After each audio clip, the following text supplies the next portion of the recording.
My childhood friend was my first love. I used to run around the backyard with Lily all the time. She fell spectacularly one day. I gasped in astonishment at such a sight. She questioned, her cheeks flushed crimson red. "Did you see?" "My name is Jack.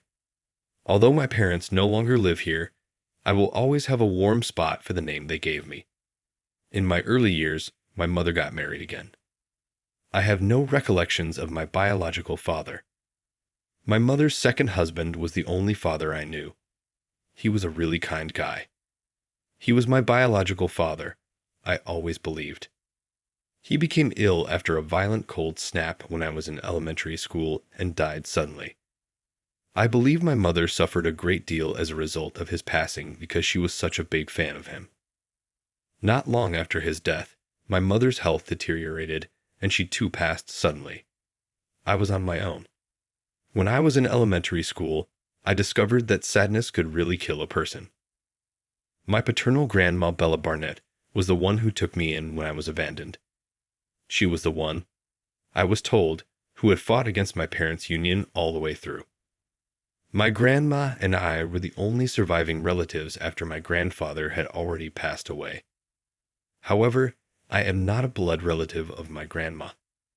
Even though we are not blood cousins, the fact that we are the only Barnett family members left endures.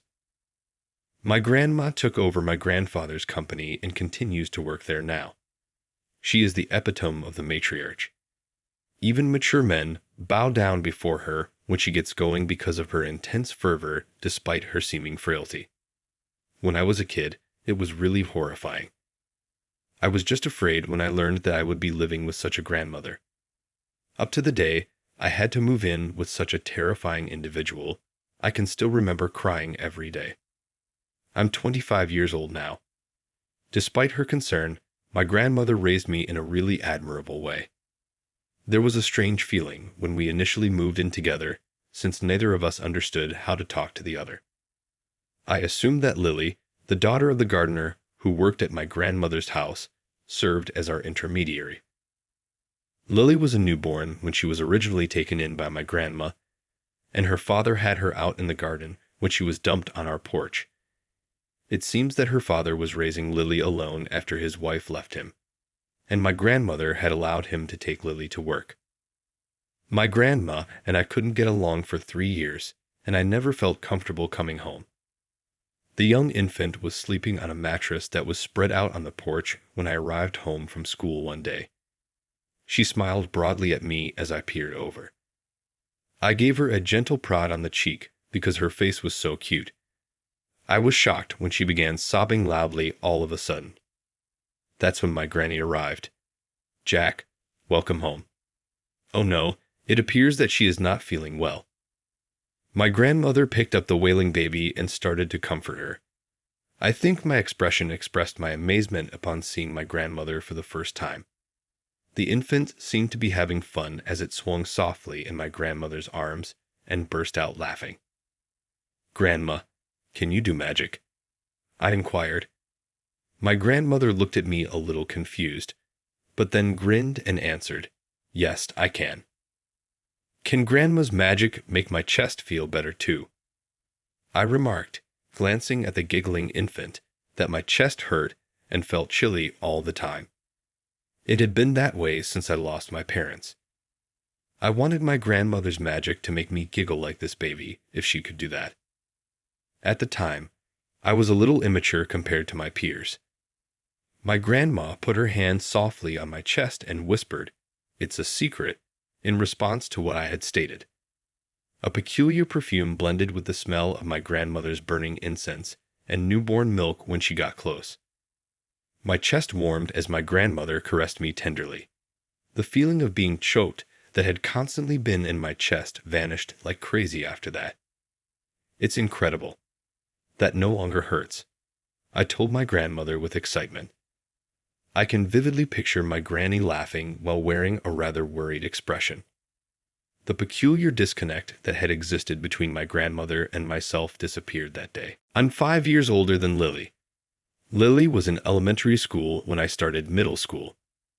My grandmother's garden allowed Lily to come and go, so we immediately became good friends. We were in similar situations, missing our moms, and we had a closer bond than my school pals. I had always watched Lily grow up, since I had known her since she was a baby. The boys in her immediate vicinity started to act differently as she advanced through the elementary school years. Lily had developed into a lovely, sophisticated young woman in some way. Her father was a head gardener and used to be really concerned about her. On her way home from school, she was once accosted by someone who seemed suspicious. She hurried into our garden while wearing a horrified appearance. Lily could not bear that side of herself. That's when she stopped wearing skirts and cut her hair short, as I recall. Following my graduation from college, I lived with my grandma for a year while I was jobless. Her health was deteriorating as she grew older. I had begun to notice a downturn in her health during my sophomore year of high school. I was choosing which college to attend at the time. I decided to enroll in the nearest, lowest-ranked university from my hometown after my grandma gave me the freedom to do as I pleased.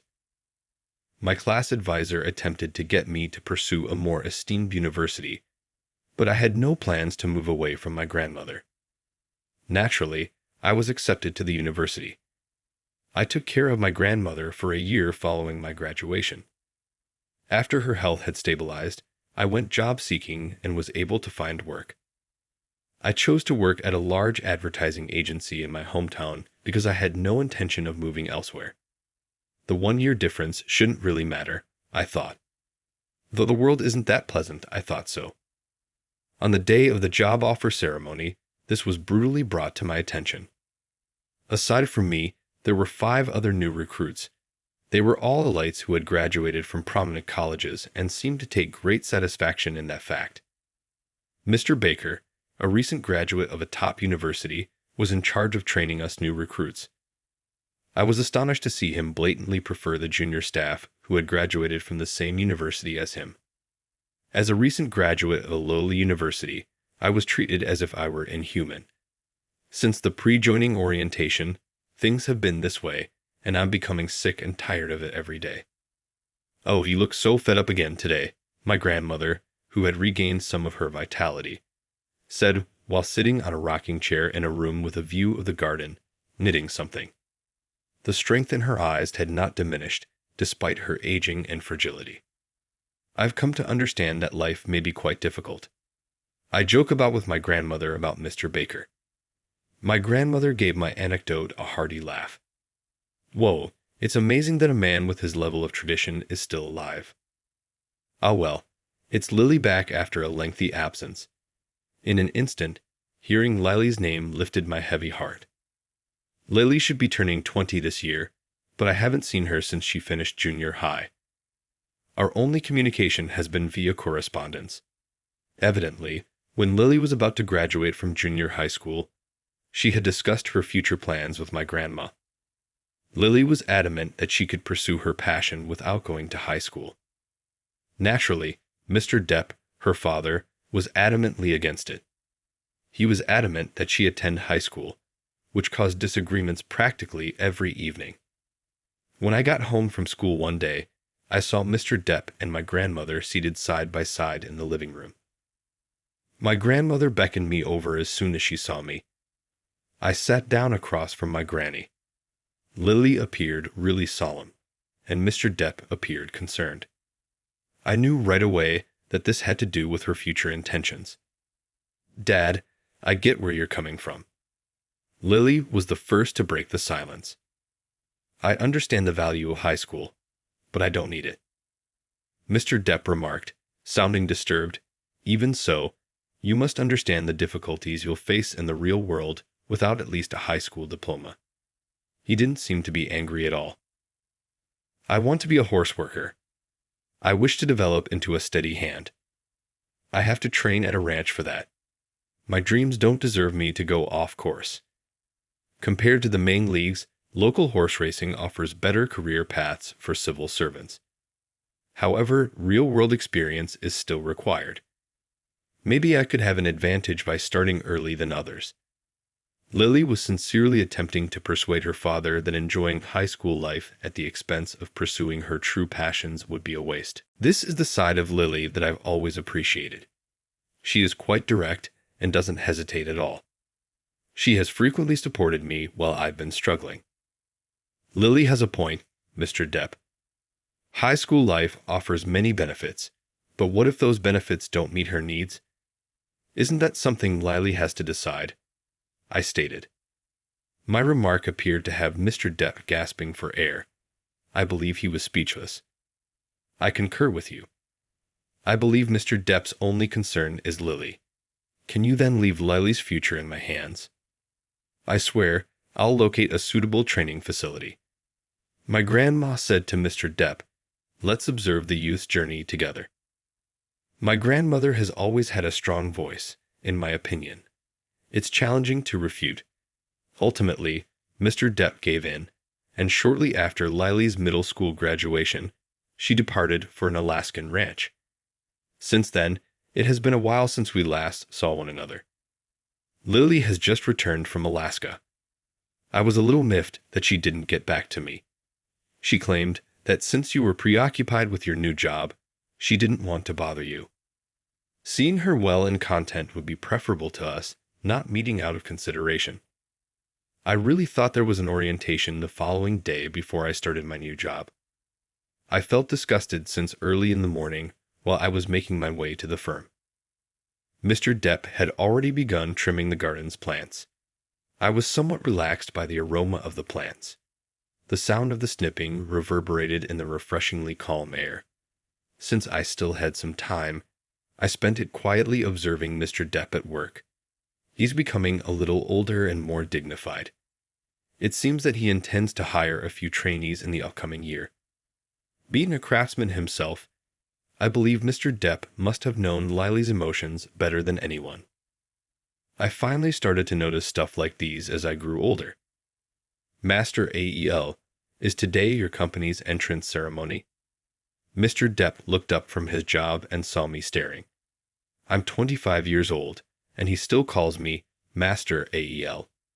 It's kind of consoling, but it also feels a little strange.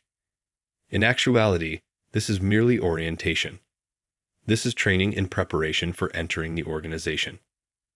I scratched my head and muttered, there's a lot to learn, to which Mr. Depp laughed heartily. Well, this is only the start, is it not? Continue as you are. Encouraged by Mr. Depp's support, I was able to start.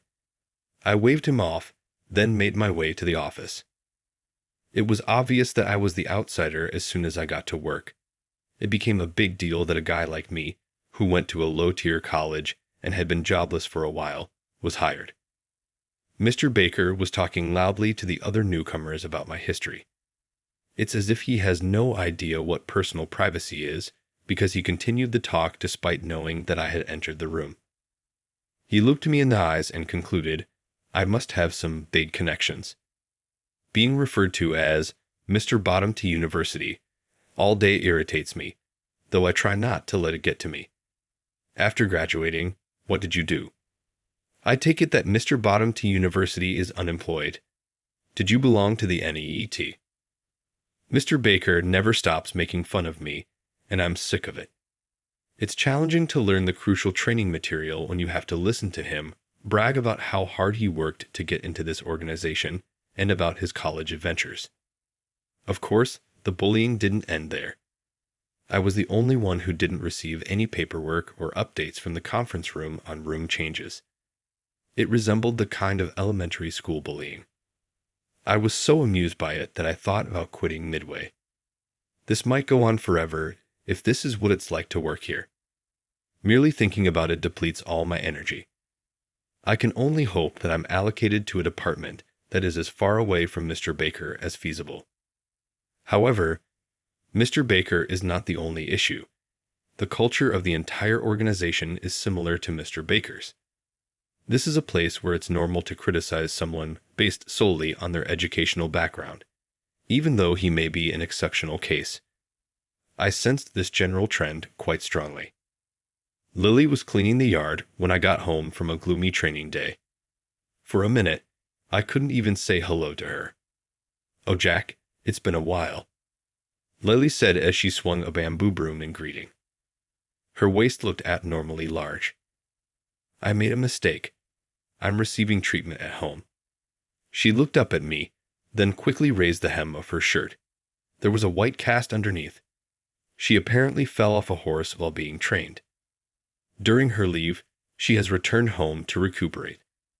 There is a lot of heavy lifting involved in working at the stable. The owner of the property informed her that taking good care of her back is essential. I can't help but think about our early days spent playing in the garden as I watch Lily with a bamboo broom in her hands. And Lily was my first love. I remembered Lily falling dramatically in the yard one day. "Did you see me?" Lily timidly said after she had fallen. My first instinct was to say, yes. She wouldn't talk to me for a week after that day. That was difficult, I recall. She recognized immediately when I lost myself in the past and asked, "Are you reminded of something silly now?"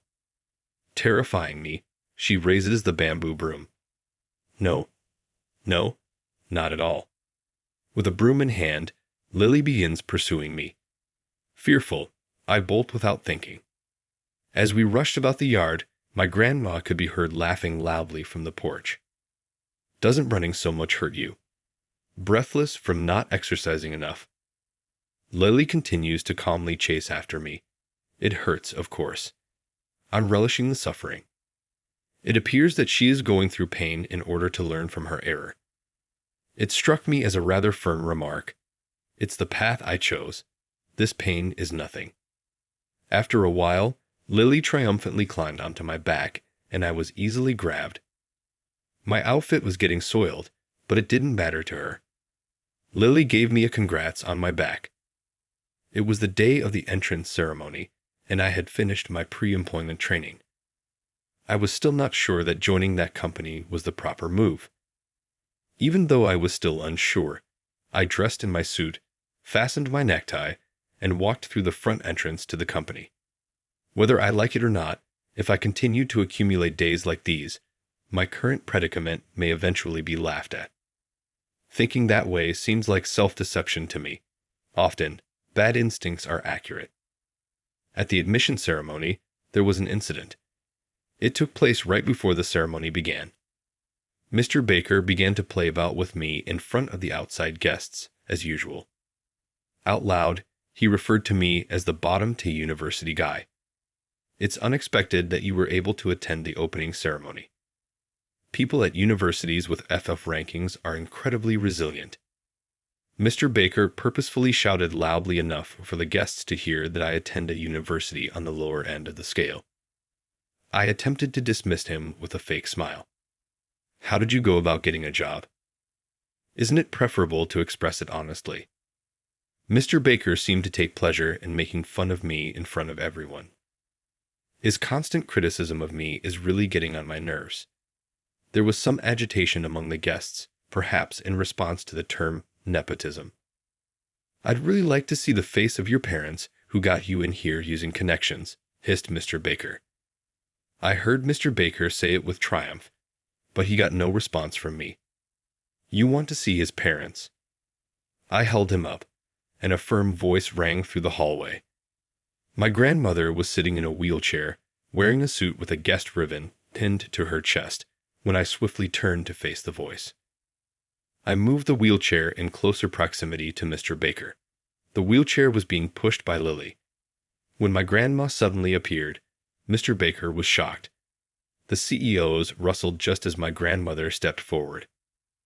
I brought him up. "Do you find that offensive?" Anger entered my grandmother's eyes. Mr. Baker struggled to express her authority. He was blatantly mocking me only a moment earlier. He now resembled a frog under a snake's intense gaze. Now what to do after my grandmother said it? Glancing over to the executive seats, they were stunned by her presence. This company serves her company as a client. The company that my grandma owns is involved in the majority of the agreements. It appears that my grandma was asked to address the new hires with a congrats. The execs were obviously aware of me. They had even admitted to me in the interview that nepotism was the reason I wasn't hired. When Mr. Baker saw the executives becoming angry, it appeared that he had recognized his error. Isn't this company's standard of decency too low? Nobody ceased the demeaning behavior. This, in my opinion, disqualifies it from being AEL's workplace and a commercial partner. Chairman, what are your thoughts on that? Said Lily. After Lily's remarks, my grandmother gave a hesitant nod. She turned to face me then and said, "Let's go home." AEL. It felt strangely rejuvenated.